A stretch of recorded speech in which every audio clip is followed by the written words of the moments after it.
For decades, the left has labored to push Christianity out of national life. They've kicked it out of the schools, out of the workplace, out of the fundamental parts of the public square.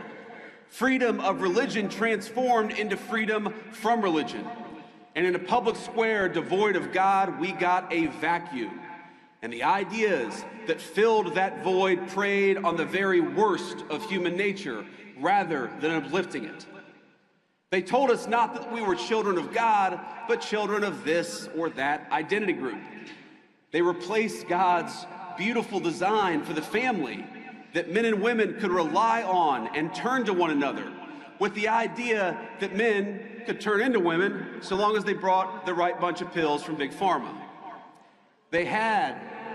all the religious fervor of a zealous convert. You just watched a masterclass in fascist demagoguery, and I need you to understand that what J.D. Vance just offered isn't merely political disagreement or conservative philosophy, but a totalizing theocratic vision wrapped in the blood-stained cloak of personal tragedy. And this matters because Vice President J.D. Vance delivered a deeply partisan speech dripping in Christian nationalism at Turning Point USA's annual America Fest conference on December 24, 2025, mere days ago, and what he's doing is methodically constructing a narrative architecture in which progressivism itself becomes synonymous with violence, with death, with the very collapse of human dignity, a rhetorical strategy so dangerous and so sophisticated that it demands our immediate and relentless interrogation, because this is happening right now, in real time, as the architecture of American democracy buckles under the weight of coordinated theocratic assault. Listen to what Vance is actually arguing here, and understand the genocidal logic embedded in every clause. He's claiming that the removal of institutionalized Christianity from public life created a vacuum, right? And that vacuum was filled not with pluralism or freedom, but with predatory ideologies that destroy human nature itself, which means, according to this framework, every single progressive value, every movement toward inclusion and bodily autonomy and gender liberation, is literally a replacement theology that murders the soul, where Christianity would have saved it. Vance drew the biggest applause of his speech when he claimed, by the grace of God, we always will be a Christian nation, and the crowd didn't just clap, they roared, because what he's offering them is permission, theological permission, political permission, to understand their fellow citizens not as people with different values, but as vectors of spiritual contagion that must be eradicated. Vance declared, in the United States of America, you don't have to apologize for being white anymore, and that comment drew widespread criticism for its blatant racism. But understand, this wasn't a gaffe, this wasn't a slip, this is the entire project laid bare. Christian nationalism, as he conceives it, is explicitly a white Christian nationalism, a restoration project that views demographic change and cultural pluralism as existential threats requiring state power to reverse. The most insidious element of Vance's performance is the way he weaponizes a friend's murder to pathologize an entire political movement, taking a tragedy that requires compassion and turning it into a bludgeon against trans people, against comprehensive sexuality education, against any vision of human flourishing that doesn't conform to a narrow, authoritarian reading of Christian anthropology. And this isn't new. This rhetorical move has deep historical roots in fascist movements that always connect social change to personal violence, that create a mythology in which the marginalized become the oppressors and the powerful position themselves as victims whose violence is merely self-defense. He describes his friend's killer as someone who rejected small-town conservatism and became addicted to porn and hate and was sleeping with someone who doesn't know whether they're a man or a woman, which is to say Vance is constructing a causal chain in which progressive values literally create murderers, in which trans identity itself is a form of moral chaos that produces death. And we need to be absolutely clear about what Project 2025's policy agenda is deeply informed by Christian nationalism, particularly reflected in its attacks on trans rights, because this isn't just rhetoric, this is the blueprint for governance. The Christian nationalist movement behind Project 2025 hopes to remake the United States into a so-called Christian nation, repressing diversity and difference, and imposing one extreme religious worldview on all of us. The machinery of this theocratic vision is already being assembled, and Vance is its public face,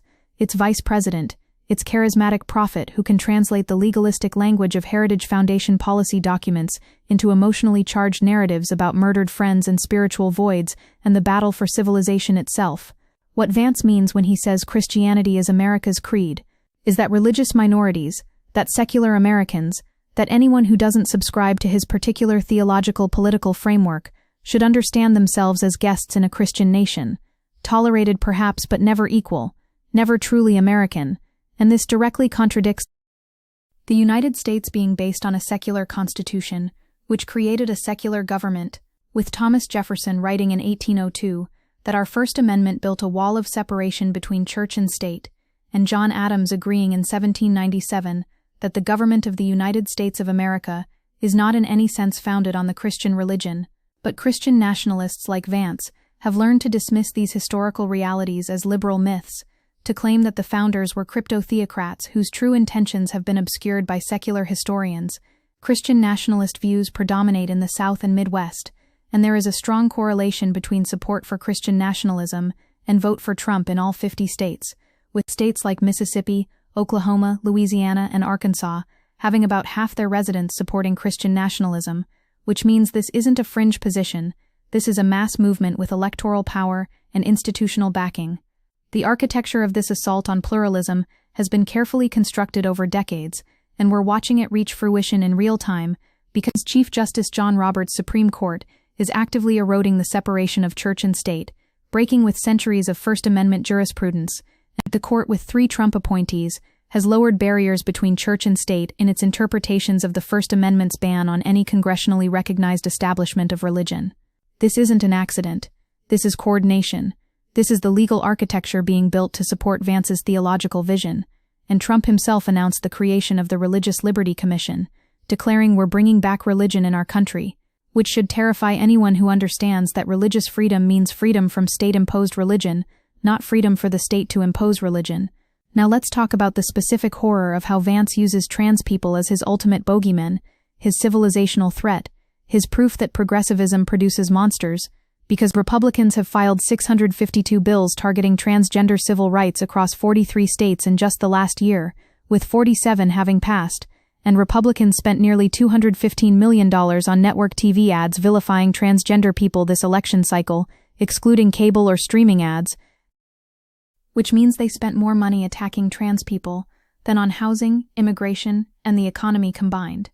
Attacking our community was without a doubt their one ad priority, according to Montana State Representative Zooey Zephyr, and this reveals the central role that transphobia plays in contemporary conservative coalition building, the way that trans bodies become the site upon which anxieties about modernity, about bodily autonomy, about the collapse of rigid gender hierarchies can be projected and politicized. When Vance claims that the left replaced the idea that we were children of God with the notion that we were children of this or that identity group, and that progressives replaced God's beautiful design for the family with the idea that men could turn into women so long as they brought the right bunch of pills from Big Pharma, he's doing something extraordinarily dangerous. He's claiming that gender-affirming care is a corporate conspiracy that destroys divine order, that trans identity is a pharmaceutical con job rather than a fundamental aspect of human diversity. And he's mobilizing the language of religious warfare to justify legal and social violence against one of the most vulnerable communities in American society. This is how genocides begin, with the dehumanization of a minority, with the claim that their very existence represents a threat to civilization, with the rhetorical groundwork that makes violence seem like self-defense rather than aggression. And notice how Vance presents this as freedom, how he wraps his totalizing vision in the language of liberation, claiming that they told us not that we were children of God, but children of this or that identity group, as if recognizing that people have identities shaped by race and gender and sexuality is somehow imprisoning, as if the Christian framework he's advocating doesn't itself create the most rigid and punishing identity categories imaginable, as if being told you must conform to God's beautiful design or face eternal damnation and temporal persecution isn't the ultimate identity prison. The authoritarian move is always to present freedom as slavery and slavery as freedom, to claim that liberation movements are oppressive and that oppression is liberating, and Vance has learned this playbook perfectly because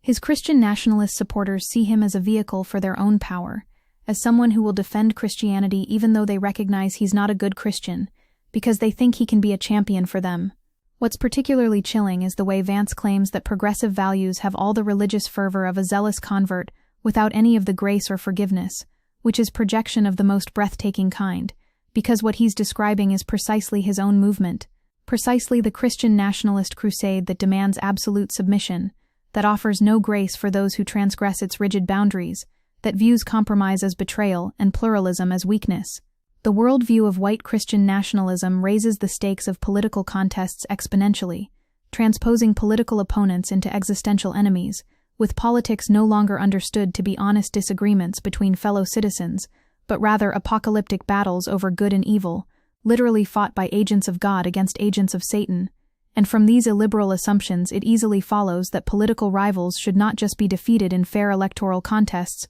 but jailed, exiled, or even killed. The historical parallels here are so obvious they're almost banal, except they're not banal, because history is happening again, right now in a different form but with the same theocratic DNA. We've seen this movie before in Francoist Spain, in Pinochet's Chile, in every moment when religious authoritarians claim that pluralism is chaos, and that only their vision of divine order can save civilization from collapse, and they always point to marginalized groups as proof of that collapse, as scapegoats whose elimination will restore the paradise that never existed.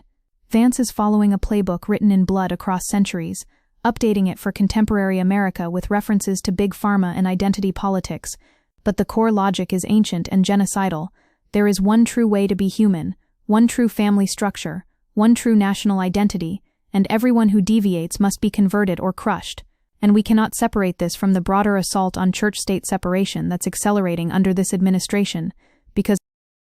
Project 2025 envisions an executive branch that recognizes no line of institutional separation between church and state, with federal agencies seeing virtually no limit to religious exercise, meaning public school teachers could disregard the well-being of their students, healthcare workers could deny requests of their patients, adoption agencies could set aside the needs of foster children, all if done in the name of free exercise. This is the policy apparatus being built to implement Vance's vision, the legal machinery that will allow Christian nationalist ideology to override civil rights protections, to transform the federal government into an enforcement mechanism for one religious worldview. The Trump administration has already begun this work because the IRS reinterpreted a decades-old ban on political activity by religious organizations, now allowing churches and other houses of worship to endorse political candidates, which one American religious historian warns will be disastrous for churches, and it sets the stage for the U.S. government to favor religious groups that align themselves with particular politicians in a partisan manner.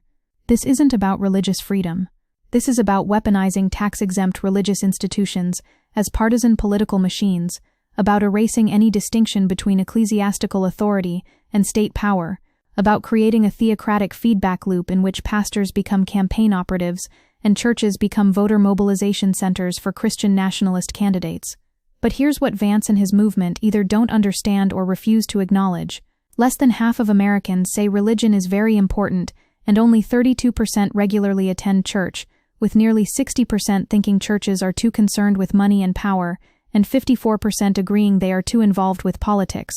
The country they want to restore never existed, and the country that does exist is increasingly skeptical of institutional religion precisely because of movements like theirs. Precisely because Americans can see the authoritarian impulse beneath the pious rhetoric, can recognize that religious freedom in their vocabulary means the freedom to discriminate, to deny care, to impose their beliefs on everyone else through state power, and yet they persist, and they're winning institutional battles even as they lose the culture, because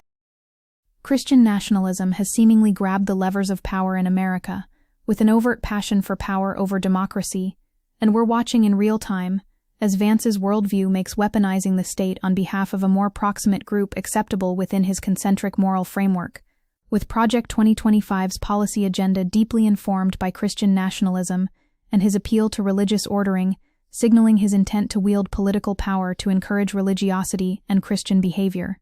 This is authoritarianism with a cross, theocracy dressed up as tradition, fascism that speaks in scripture and presents oppression as salvation. The murder Vance references, the tragedy he exploits, deserves compassion and investigation and justice. But what it doesn't deserve is to be transformed into a propaganda weapon against trans people and progressive values, to be used as evidence that an entire political philosophy produces killers, to become a data point in a theocratic argument that the only alternative to Christian dominance is violence and chaos.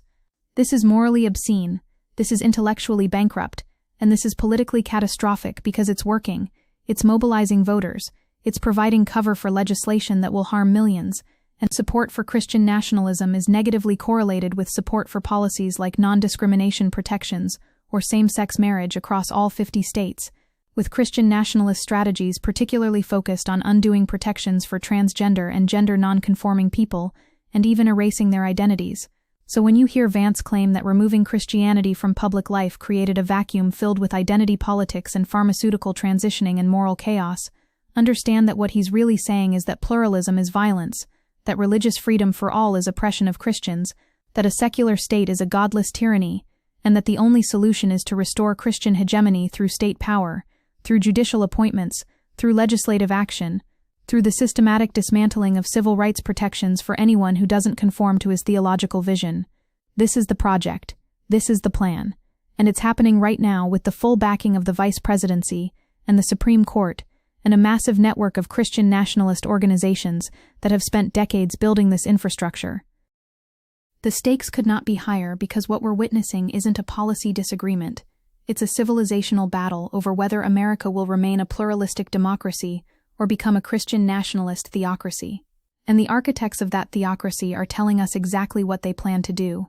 Vance is standing on stages and declaring that Christianity must be America's anchor and creed, that progressive values produce murders and chaos, that trans people are symptoms of civilizational collapse. And we need to believe them. We need to take them seriously. We need to organize and resist and build alternative power structures because the courts won't save us, the institutions won't save us, the norms and precedents are being shredded in real time. What will save us is mass mobilization, is coalition building, is the recognition that an attack on trans rights is an attack on all of our rights, that the erosion of church-state separation threatens every religious minority and every secular person, that Christian nationalism is incompatible with democracy and must be defeated not just electorally but culturally, intellectually, morally. This is our moment. This is our fight, and we don't have the luxury of looking away.